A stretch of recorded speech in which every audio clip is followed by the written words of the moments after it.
Welcome. This is the second part of a session that we have developed to familiarize individuals with the resident applicant process, and in particular the resident application or the resident interview process. To actually achieve this goal today, we have several people who actually have gone through residency interviews, and they would actually be sharing their experiences with us. In fact, what we have done is we have polled numerous resident applicants for the most common questions that are asked during residency interviews. And we have selected 10 of these questions which actually appeared on almost all the lists that we reviewed.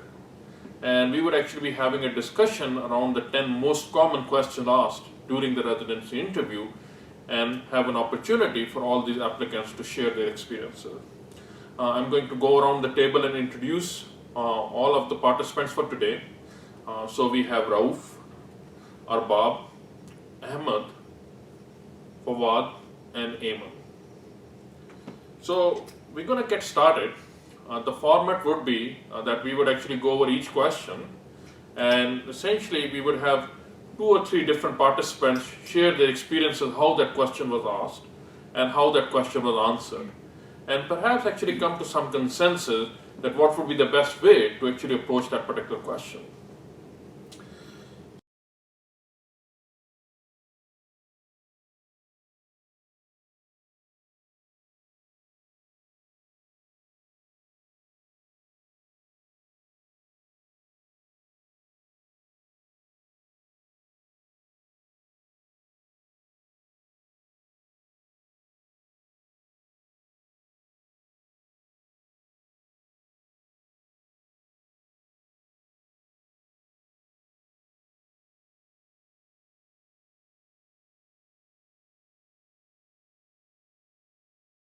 So I'm actually going to start here. It appears that the first question on our list is, tell me about yourself. So anybody who was asked that question? Ahmed? Yeah, I was asked the same question in many interviews. So the way I thought I should introduce myself by telling about myself was, initially I told them about my recent experience in my education in medical sciences. How did I get started, and where do I belong to? And then I told them what I did after my graduation.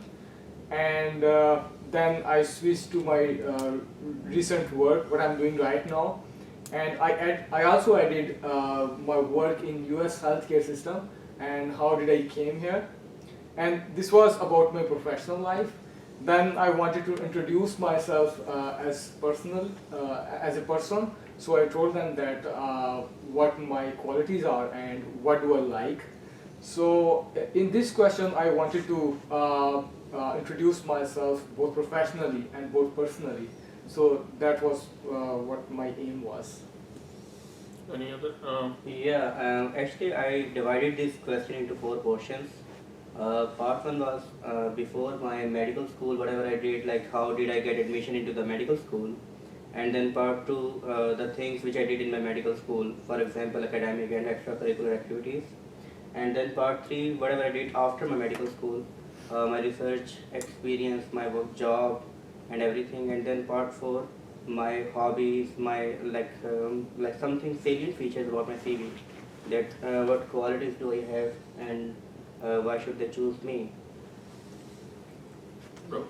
Yeah, so what I think, this is a very general question, and what mostly we, heard from other people that basically you drive your interview. So like you lead the interview, and you do leave some clues in your in your answer, so that the person who's taking your interview can ask you the particular questions you want him to ask.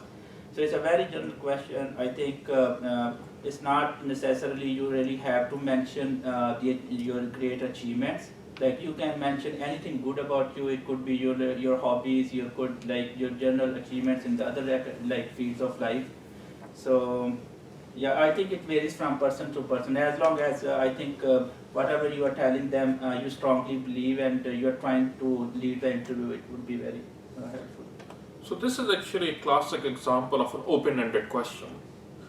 So essentially, the person across the table has invited you to summarize what you think is the most pertinent facts to this application process. And these actually are probably the most complex questions in my experience. Essentially, there are several things that are going to be assessed based on your response. One is consistency. Are all the documents that you have provided consistent with the theme that you are actually expressing right now? Contiguity. Are your thoughts organized in a way that it makes sense across the table? And then some evaluation of competence, which may or may not be thorough, but nonetheless, essentially when you're explaining yourself, the research experience, the clinical experience, the educational experience that you're trying to summarize, in some way allows the person across the table to judge your competence. So I think that the thing that I would actually suggest, there is no right or wrong answer, but one, keep the information relevant to the application process. And perhaps going back too far along in your early part of your life, if it's not really relevant to this interview process, perhaps actually avoiding that. And second, the organization. Your thoughts should be organized in a clear fashion, so it gives a sense of organization to the person across the table. Also, I think that you have to think of how to conclude this particular set of statements. A lot of time I've seen individuals who actually continue to talk, but they're not sure where they need to conclude, and their conclusion is not a strong one, but in fact actually just determined by the fact that they're running out of knowledge to share. So when you compile your thought processes, also think of where you actually want to conclude this particular statement.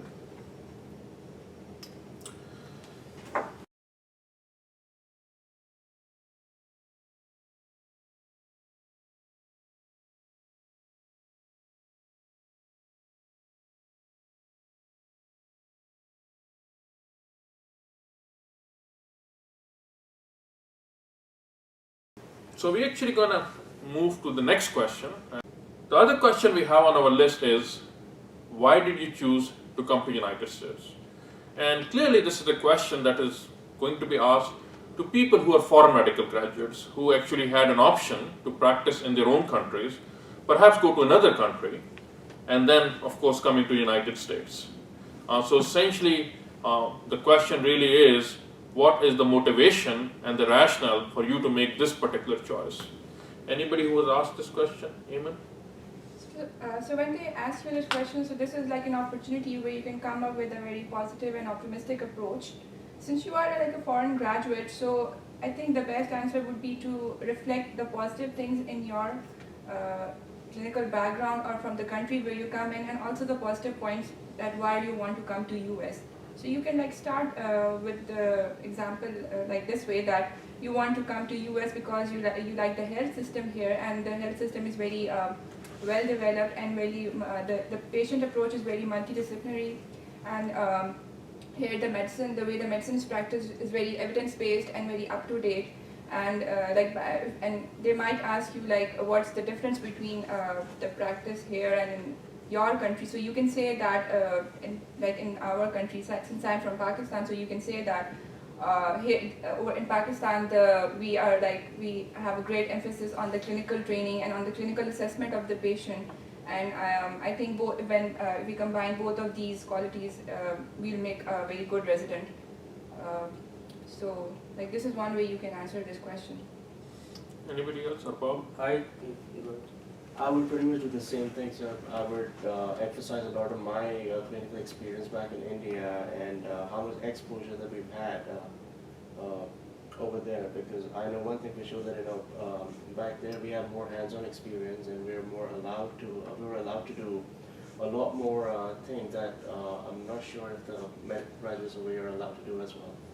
And we've come across a lot more cases there, especially from the infectious point of view, infectious diseases and everything, and we probably are more aware of that. But what we don't know is from the investigator point of view, which is something America emphasizes on. So that is one thing I would put forth, like, this is what I've experienced there, and if I come here, this is what I want to know, this is something that I want to learn, and how to compartmentalize the whole treatment plan and everything, and how to go further. that is something I would emphasize. I think while answering this particular question, so we should not tell anything bad about our home country, like the health system we had. I think there's two general points I would make here. One, I think that one should try to avoid saying negative things about anybody in an interview process, because to the person across the table, if you are actually saying negative things about somebody else, tomorrow you could be saying negative about the same person that you're actually meeting with today. The other thing I would advise is try to avoid using abbreviations during the interview process and try to use the full words. The abbreviations and their meanings can differ, and also to some it may appear like a shortcut, which is not the impression that you want to give. Now, essentially, to answer this question, I would actually highlight the fact that there should be contiguity in the answer. So perhaps actually identifying what is different from the opportunities you had and now the opportunity that you seek in the United States is important, but actually connecting it to how it's relevant to your goals, your long-term goals as you move forward. So just not identifying the differences, but how those differences actually play into your long-term goals as you move forward.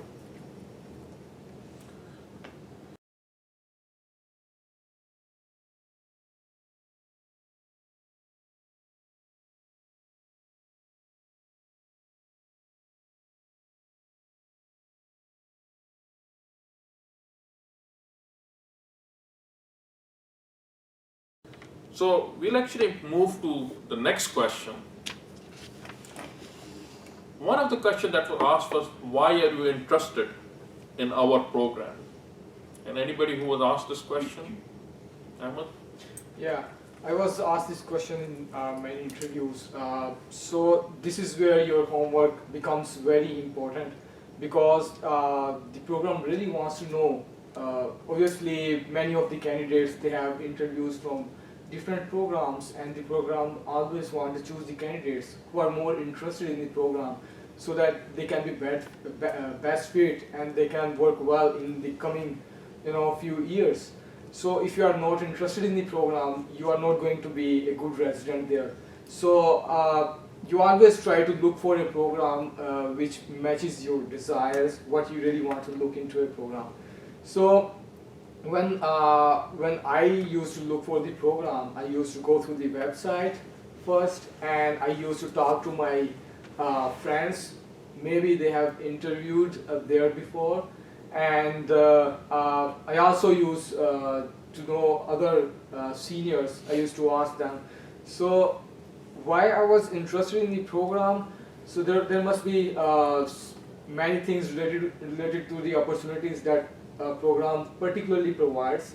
So you can look for those features about the program through their website, and then you may be related to the area very well, and then there may be other interests, like the program may be research oriented, or they may be in a speciality which is strong in that program, and you are interested in following that speciality for further future, I mean in long term. So I think those things become important while you're answering the question. Well, Go ahead, Abra. I would do things in three ways. First, I would look at the website, know everything I can, and then I would also speak to the residents over there, and I would try to find out what the good points and the bad points about the program. And also, I would look at the people who are going to interview me, the doctors, and what kind of research they had into their attributes and everything. And based on that, I would decide what to answer and what not to answer. So one more point that can be added is that if you have any strong ties or connection to that area, you can also add, because not only you can tell the program that you like your program because this, but because also you like this place a lot, read about the area and location and what interests you, and you can mention that. And if you have some family member or friend over there, so you can also mention that. So it would be a very supportive environment for me, since I have friends here or family here, so I would enjoy it.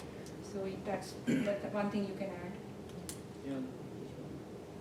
So, just want to add one point. Some of the residents, they might have like a very good research experience, but they would be applying all over. And in US, I think not every program would be that much advanced in research. Some program would be very good in clinics, some program would be good in research. So, but let's suppose you come across, this is what I think, if you come across a program which is very good in clinics, but you are very good in research, so it's like kind of seems like contradictory. They would ask you why you are good in research, but we don't offer research. We offer good clinics. So then you can convince them that you had a good research experience, but now you want to learn clinics, because if you have good clinical experience, that will later on help you to develop ideas for research. So basically, it can go both ways. It's not like if you had a good research experience, you cannot go apply to a clinical kind setting, a program which is more advanced in clinics. So that's what I believe. Like whatever we try to answer, we have to be very firm, and we'll try to support it through our CV or like. So that I think.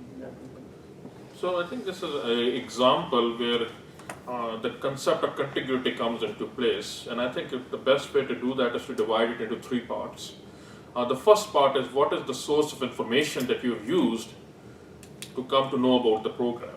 And we all heard many sources. It can be websites, there can be previous graduates, faculty, perhaps previous applicants to the program, and even published articles. Second is what is the summary of that information. And essentially, it has to be, if you can articulate it in a point-wise fashion, I think that would be most helpful. And the third thing is how is it relevant to your goals? And this is somewhat tricky because the theme that you have identified in your personal statement or as evident by your curriculum vitae has to match the theme that you're trying to say at this point. So again, it's contiguity and consistency. Clearly, there is no element of competency that's being evaluated in this particular question. And as Eamon identified that your attractiveness to the program can be beyond just academics.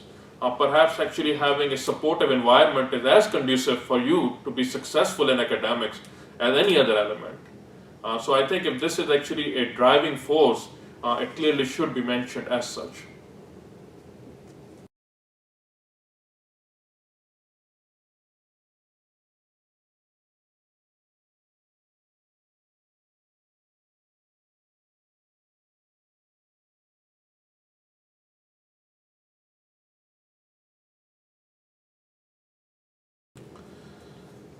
The fourth question we have on our list is, what have you done since graduation? And perhaps this is a relatively easy question because essentially it is something that you can simply articulate what you have done. Anybody who would ask that question? When I was asked about the question, I always wanted to answer the question which can match my CV. So I started in a chronological order. Starting after my graduation, I did 1 year mandatory internship, and then I joined a community clinic. And meanwhile, I was studying for my USMLE exams. And then I came to US and I appeared in the other exams that were required. And meanwhile, I wanted to get familiarized with the US healthcare system. So I started doing observership and externships.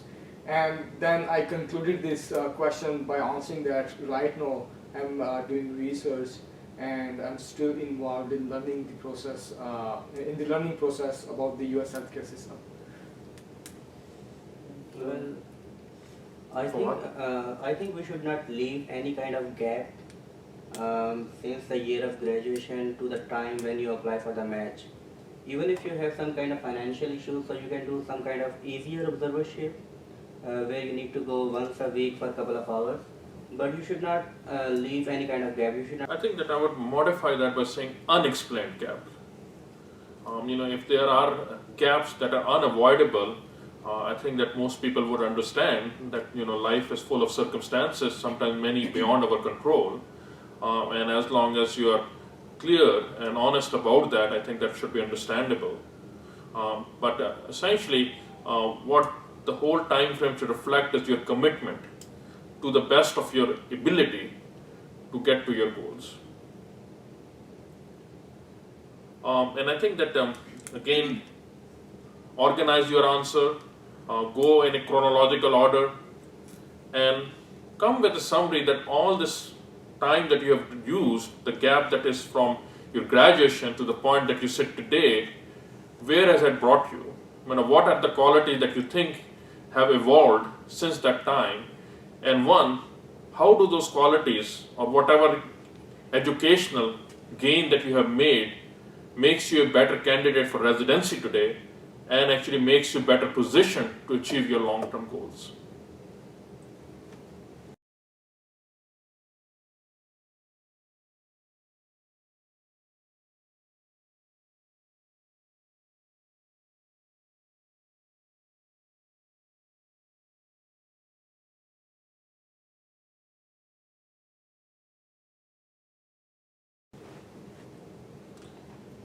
So next we're actually going to move to another open-ended question, and perhaps the most trickiest of all questions: what are your future plans? And many would say that nobody can really predict the future. So in many ways, whatever your plans are somewhat hypothetical. Anybody who was asked this question? Yeah, I was asked this question. So this is, as Dr. Qureshi mentioned, it's a very broad question. This is like you can defend your future plans. Like let's suppose if we are interested in particular specialty and the program we are interviewing in has that specialty, we can go ahead and talk about that. That I'm interested in the program, I will do this specialty and I will do this. If you, it's not like, I think it's not necessarily related to the academics. It could be any volunteer work too. Like you want to say that, I want to be the best physician. I think US is right now in the world is providing the best training programs. So I can be a best physician and I can go around the world and I can help out. So it's a broad, so whatever I'm saying that the future plans could be different for everybody. So it's not like it has to be related to the academics. Obviously the academics is the priority, but for some people the humanitarian work could be priority later on in their life, when they are established, when they have enough resources. So I think whatever we say we can defend it properly. I think it has to be goal oriented, but again it should not be completely rigid either. I would say that I would like to choose a specific specialty, but also I have an open mind and I would love to see or experience the other departments as well, the other subspecialties, and perhaps then I could come to a conclusion. But for now, this is where I'm inclined towards. But yeah, because that actually tells you that there's probably the candidate here is goal oriented, but again he is flexible or compliant enough to experience experience everything else as well. So incorporate new information in a plan. Yes. That's what it would be. Amy? So, although we can modify our answer according to the community program or the university program, but for me, what I feel is that I would generally stick to what I personally want to do, but then I would also be answering in a way that shows that I'm a flexible person, because you never know what the other person who's sitting across the other side, what he's thinking. Maybe that's a community program, but he wants people who want to go into some fellowship programs, or he likes someone who's academic. So I would come up with an answer and say that I'm at this point of time I'm really interested in getting a residency training, and my main goal is to become whatever specialty that you intend to go into. And then you can say that depending upon the experience that I gain during my residency training, I would choose a specialty for a fellowship that I intend to do. And you can mention that right now I have some inclination towards this particular specialty. And if you are interested in research, you can say that I want to be involved in some decent research as well. I think that there is no correct answer here, but for a person who's sitting across the table as he's trying to judge your answer, one thing is important, that you have put some thought process into it. So I think that is important, that it is not something that you're thinking for the first time as you're sitting on this table. Second is consistency. So whatever you're doing right now has to link up to what your future goals are. For example, if your future goals are just to do clinical practice and you have done extensive work in research, it is not necessarily matching the future goals.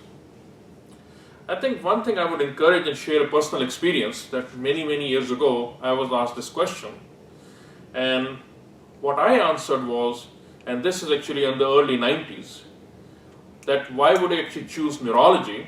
And my answer was that I have reviewed multiple fields and I feel that the advancement in most of the fields are reaching a plateau.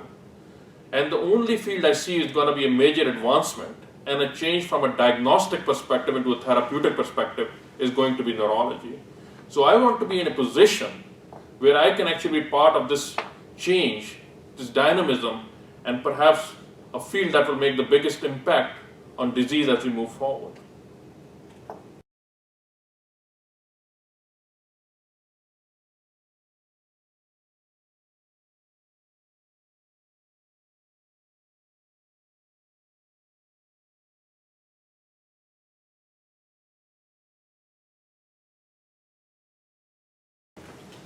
So welcome back. We'll move to the next section. So the next question that was actually asked was, why did you choose this particular specialty that you're actually applying for? Anybody who was asked that question? For what? I was asked like in each and every program wherever the interview. I think so. Whatever we answer, so it should match our CV. So if you have done a lot of research in neurology, so and have done couple of lot of observerships in internal medicine, they have just explained it. Why did you do research in one specialty, but you did the rotations in different specialty? And I think that goes to the fact of consistency across the documents and across all the evidence that you're providing on the table. Yes, Amit. So when I decided to do neurology, there were some personal experiences behind the decision. So I always wanted to mention my experiences while explaining this question. So I did a rotation internship in neurology back there in Pakistan, and it was there when I decided that I really like this field as compared to the other fields. Although I was doing excellent when I was doing internship in my other rotations as well, but it's only your experience when you come to know that you really want to do this particular job for whole of your life. So I always used to tell them that I like this field, and what was the reason behind that. I also used to mention that the diversity in this particular field, or the diversity, or the large population you can have, or the other positive aspects about the field, you can mention in your answer that too. So as Fawad mentioned, that your answer should match with your CV or whatever you have explained in your personal statement, that they should both be consistent with each other.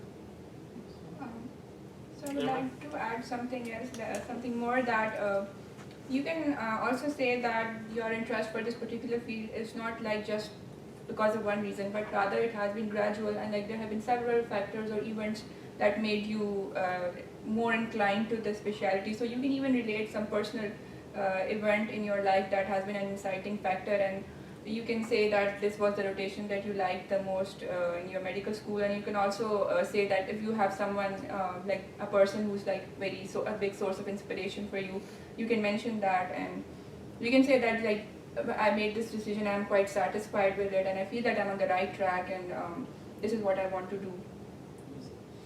So I would actually say, remember two words here. One is informed decision making. So essentially, whenever somebody is looking at your decision, they want to make sure that it's an informed decision, meaning that you have actually taken the necessary steps to get the information about a particular field. So you're not entering this field with lack of knowledge about the field. Clearly you cannot have every piece of knowledge about the field, otherwise you would not really be doing a residency. But you should have enough knowledge about the field that actually you can judge whether you're truly interested in this field, not in a short term, but actually in the long term. And the second thing is that the actions must match the words. So have you taken any actions, whether they may actually be in part of doing volunteer work, in terms of doing observership and clinical rotations in a particular field, doing dedicated research time in a particular field, so where the actions are actually matching the words that you're actually communicating at this point. So I think those are two important factors when you talk about why you chose a particular field.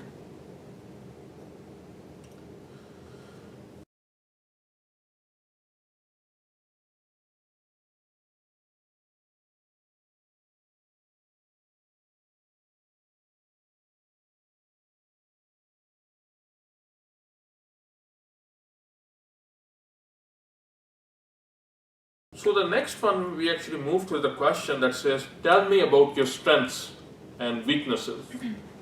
And again, this is an open-ended question, and perhaps also a question that leaves many guarded, because on one hand, you don't want to be exaggerating what your strengths are, and on the other hand, you don't want to expose your weaknesses because it may actually create a somewhat of a negative impression. So, anybody who has asked that question? Rauf? Okay, yeah, so basically, as I think it's very easy to explain your strong points because it's already depicted in your CV, and so it's very hard to explain or even mention about your weaknesses. So I think one way is the weakness. Anybody can have different weakness. Like somebody, he can mention, about like 1 year ago or 2 years ago, I was not having good communication skills, and then this is the way how I improved it. Like I started talking to more people, and this helped me. So it could be, the different people can have different weaknesses, or maybe the weakness could be, God forbid, somebody had a failure and it's mentioned on the CV. This is the chance I think you can go ahead and talk about, like, just to defend the failure, that it was your weakness, but then you corrected it. So basically, I think it can be different, but you can how you can, like, good thing how you can mention about your weakness, that what are you doing to improve the, like, how you are trying to be better, like coming out of your weakness and turning it into a strong point. I think when you actually explain your strengths and weaknesses, it has to be medically relevant towards your job. For example, when you're talking about your strengths, you could always say, I'm good at multitasking, and you could take the history and you could do the physical examination and everything, consistently and at an equivalent speed. And when you're talking about the weaknesses, you could say, my time management skills are not so well, and I'm consciously making an effort to change it, or I've been working on it. As long as you're vulnerable for your and if you expose your weaknesses and you tell them that I know what my weaknesses are and I'm constantly trying to work on that, I think that's what they would know. Well, one of my contacts who is the chief resident in a program, so he told me that they like the people, the applicant who have done some kind of rotations here in USA. So the biggest strength we can have, like being the foreign medical graduate, so we can tell about the rotations we did, that we have been exposed to EMR thing, because to learn how to use EMR to navigate through it, it takes some time. So the biggest strength we can start from the rotations we did here, and like we know how to use EMR thing, so we can tell about those things, and then we can go to the personal thing, like, okay, if I'm a good team player, leader, and whatever. While I wanted to answer the question, I looked at the residency itself, and then I tried to match my capabilities or abilities, how I fit best into the residency. So I think there are a couple of things that residency itself demands out of a candidate. and that is what they are asking. Are you a good fit for a residency as well? Because residency is very tough time period in a doctor's life. So I always try to mention that how I'm going to perform very good in a program when I'm doing a residency. So that is how I try to explain my strengths. Like I wanted to tell them, I'm very interested in this field, and my interest is going to drive me very well throughout my career. Next thing is my experience from my past. So it will take very short time to overtake my position.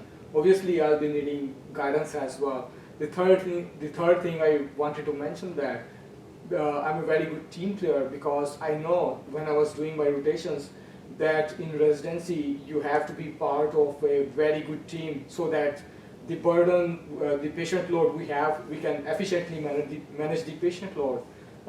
And the next thing I used to tell them was I have learned research, and if needed, I'll be able to participate in my program in the research activities. So with my strengths, I always try to explain that this is how I'm going to be a very good candidate for the program, and these are actually my strengths.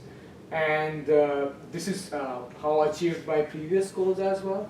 So I think that becomes very important.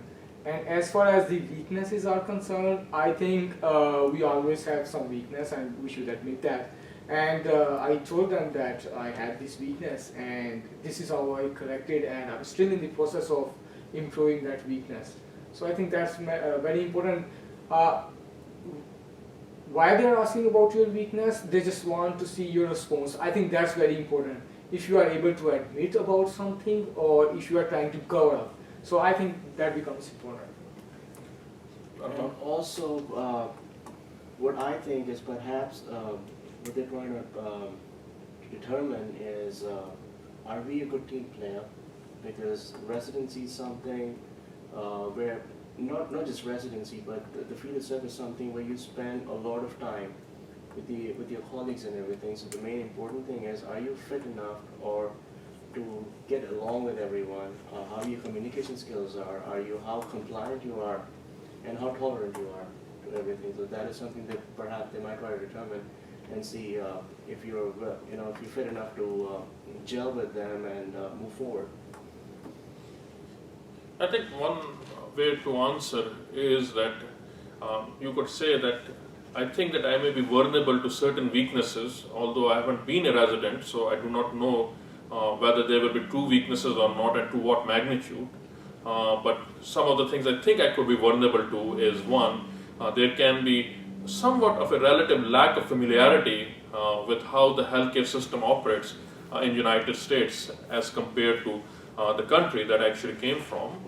I think the time management skills, as it particularly relates to residency and busy workloads, is another issue. I think that the balance between theoretical knowledge and practical knowledge, and how to manage that balance on a day-to-day basis, is another issue. And again, the balance between educational activities, clinical activities, and research activities, and how it pertains to my long-term goals, is another issue. But I intend to actually self-monitor myself and take remedial steps if I feel that I am deficient in any of these areas.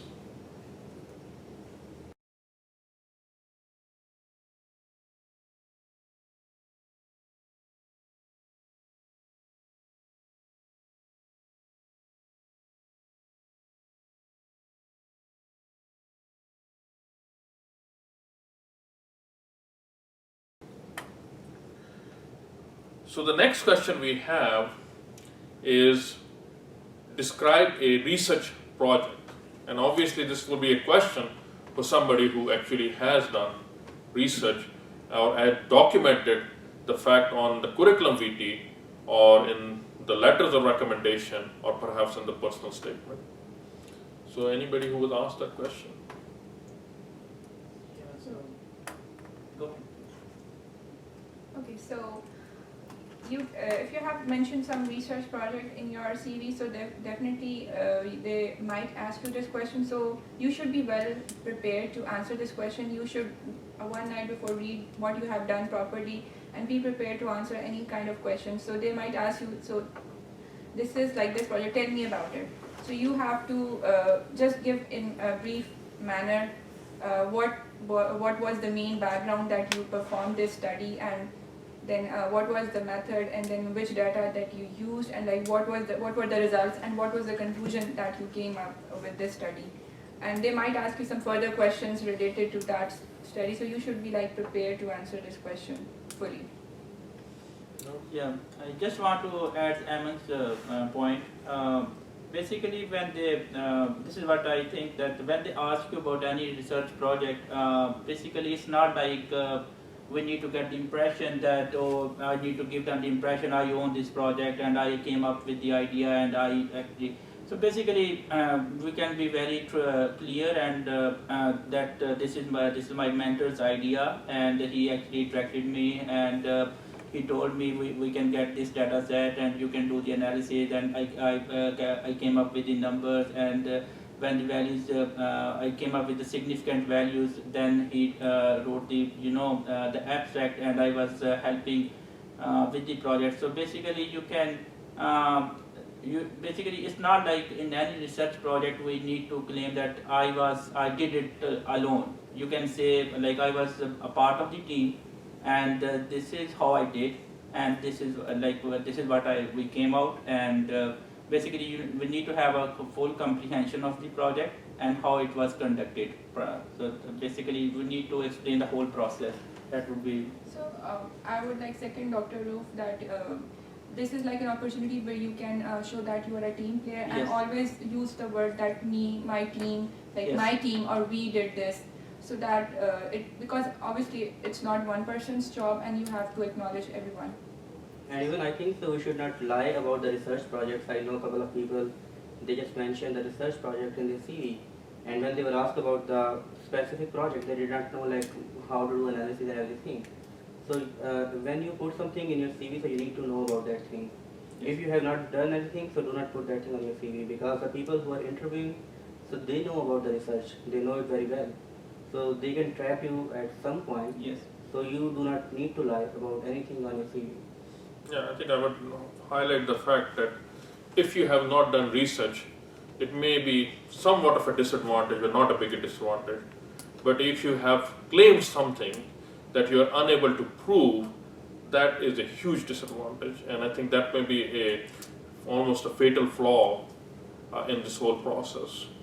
So I think that if you put a research project on the curriculum vitae, at least be familiar with why that project was being done, what was the basis, what were you trying to advance, what was the current knowledge, and what were you trying to change or add to the current knowledge, what were the various aspects of the project. You don't know the details, particularly if certain aspects were not what they were asked of you, but you should actually be familiar with the aspect that you actually participated in. And I think all of you agree that being very candid about your understanding and role in the research is all that's required. Obviously, nobody is expecting you to have done multinational, multi-center clinical trials, because obviously if you are at that stage, perhaps going into residency is not the next appropriate step for you. Yeah, basically this is if you especially had a very a good amount of research in your CV, this is a point you can defend the research. The very I say this is how I would defend. I would say why I feel the research is very important. We can say that whatever the medical knowledge we have right now in the world is because of research, and how we can verify whatever knowledge we have, is it right or wrong, or like is because of that's research is the only way we can verify it, and how to add to the knowledge we have right now. That's the research is the only way. So basically, obviously research, clinical experience is very, very important. Clinical experience helps you to come up with the ideas, and understanding the research methodology is very important too. It's both of them, like both clinical experience and research, they are like we cannot separate them. They are like I think they are mixed, and they are like complement each other.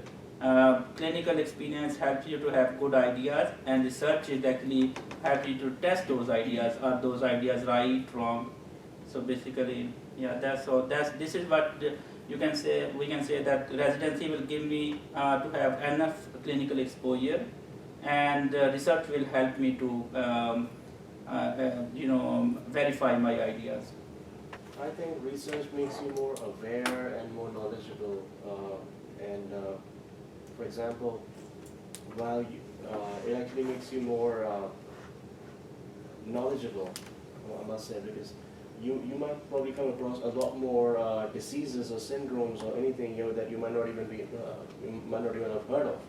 And with this thing, it actually makes you more efficient, I guess. When you do some research in your career, then you become able to interpret the previous knowledge which was concluded actually.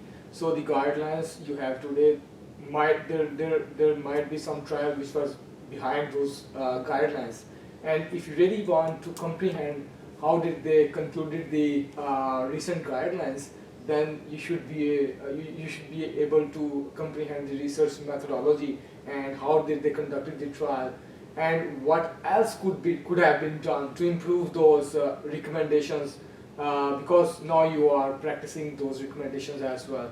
So I think you should have at least some exposure to research, so that at someday even you come across the idea, you are able to execute the idea as well, and you are able to conduct the research as well.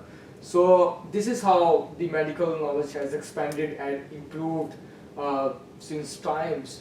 So research is very important, and how it becomes important in residency, obviously you are learning more about clinical skills, but at certain points, I think residency is the time where you build your basic habits. If you do not start doing research in your residency or before residency, I think it's very difficult to do it in your life again.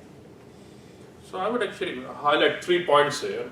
I think one is that research is an advancement on our current knowledge, and anybody who actually wants to do research must be quite familiar with the current knowledge. So I think that there is no greater motivation to learn about the current knowledge than actually to do research.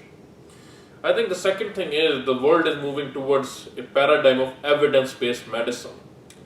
And by doing research, you're understanding the methodology and interpretation of the results that are derived from such methodologies. So then tomorrow, when you actually practice evidence-based medicine, you actually do know how this evidence was generated, what are the strengths and weaknesses of that particular evidence. And I think third is that many people find themselves in a unique time frame. Before residency, you are in a unique time in your career where you can actually learn research methodologies, perform research, ask questions without the embarrassment of why you don't even know the basics. And when you move into residency and post-residency, perhaps such opportunity may not be there, while you may have many wonderful ideas, but nonetheless you lack the skills to explore those ideas further.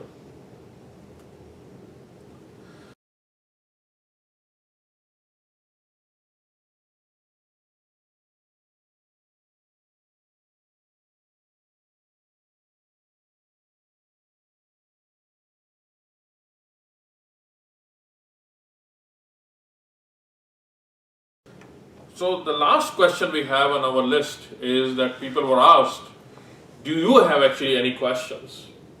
Anybody who has asked that? Yes. Can I?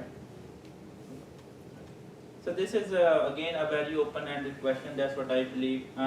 It is quite possible that we do not have any question at the end, and it's not like, I would say we should try to come up with a valid question rather than asking something which doesn't make any sense.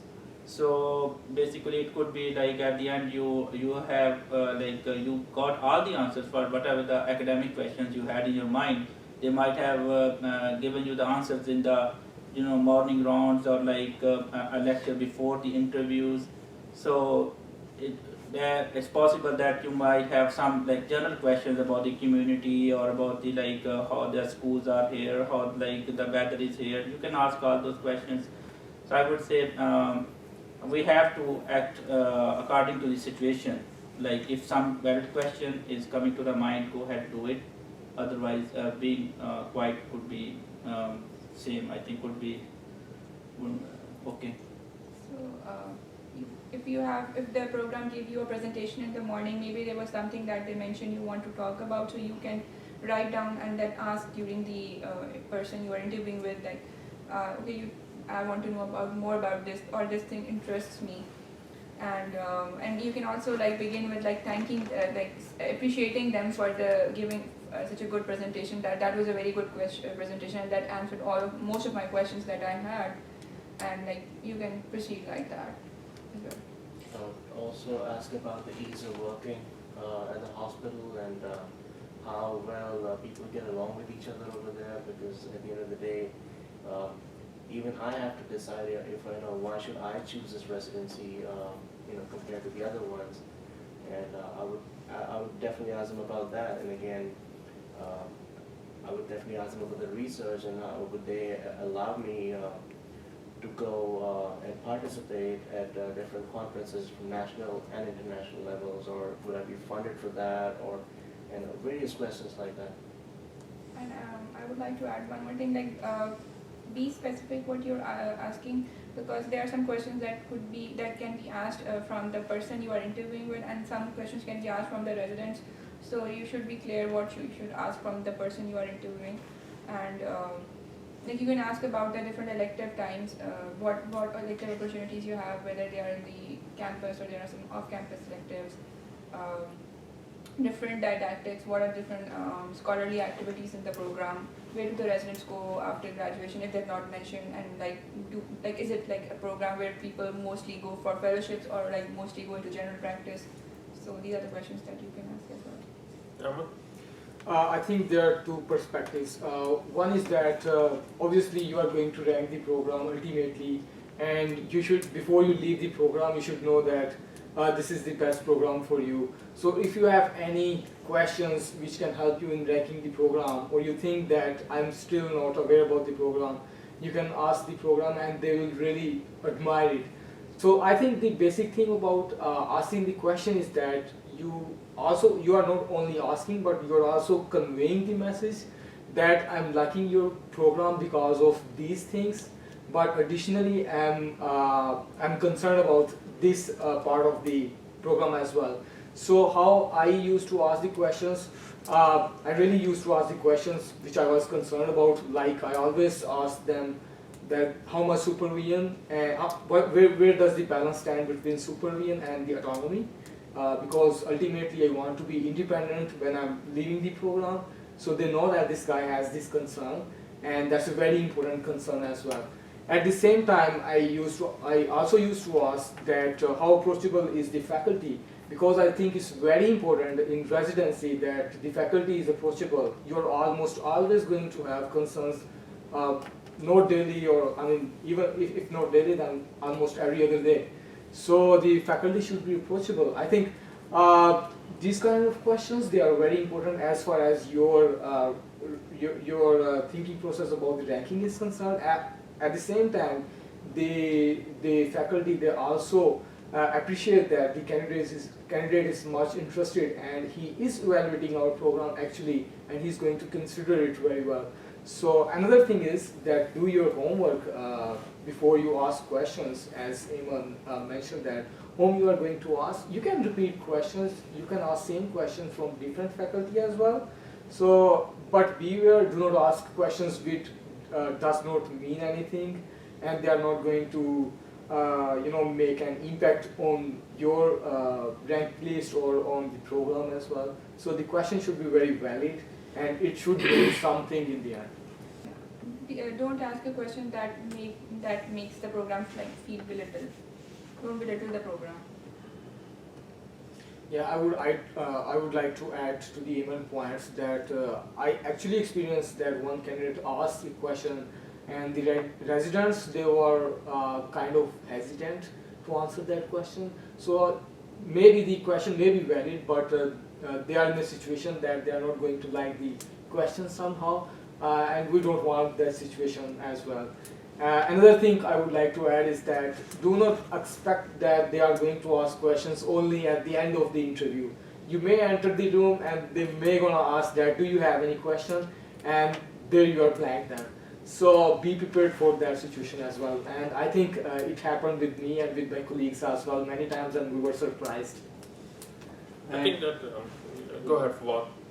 Well, I remember like at one of my interview place, one of the residents, so he left that program. So one of the applicant there, so he asked another resident, so why did he leave this program? So if you ask these kind of questions, so that can offend the program and the residents there. So you need to know yourself that what questions you are going to ask. So do they make any sense or not? So I think that in many ways this is a courtesy question. So essentially this is not a test of your knowledge, it is not a test of your skills, it is a courtesy question. And it's almost like there's food on the table, but if you're not hungry, you don't really need to eat it. So it is quite acceptable to say that the questions that you had have already been answered through various formats, whether that was actually earlier interactions with the faculty or the residents. I think that there is some common questions where there is substantial variation between the programs, and it is reasonable to ask those questions. I think that one of them, what Ahmed was alluding to, was progressive increase in responsibility, and how is that achieved during the years as you progress through the residency. The second one actually is how is feedback provided for self-improvement, and what are the methods which the teachers, the senior residents, the faculty are providing that feedback so that self-improvement process can actually continue. Another thing actually I would say is that sometimes if you know who you're going to interview with ahead of time, and in some programs it is possible that you may actually have the list of the faculty that you're going to be interviewing with. And you can actually do a simple PubMed search to see what kind of work those individuals have done. And essentially at the conclusion of the interview, it is reasonable to ask them something about their research project. And I think what that communicates to them is that you have taken the time and the effort to learn enough about the program and the faculty that you are in a position to ask a reasonable question. So I think these are some of the helpful ways to answer or to actually answer the need or the request for questions. But I think that I would also stress out that it is not an unreasonable answer to say that you actually do not have any further questions, and the questions that we had earlier have been answered in various formats.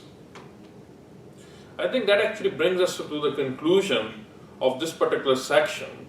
I hope that all of you will find it helpful to familiarize yourself with the questions, perhaps understand the intent of these questions, perhaps understand the various ways these questions are answered, and again understand that a lot of these questions are not directed towards understanding your competency, but more geared towards the other 4 C's that we talked about earlier: your ability to comprehend, your ability to, the clarity in which you express yourself, thought organization or the contiguity of your thought process, and again consistency between the various documents and the information that you have provided across the table.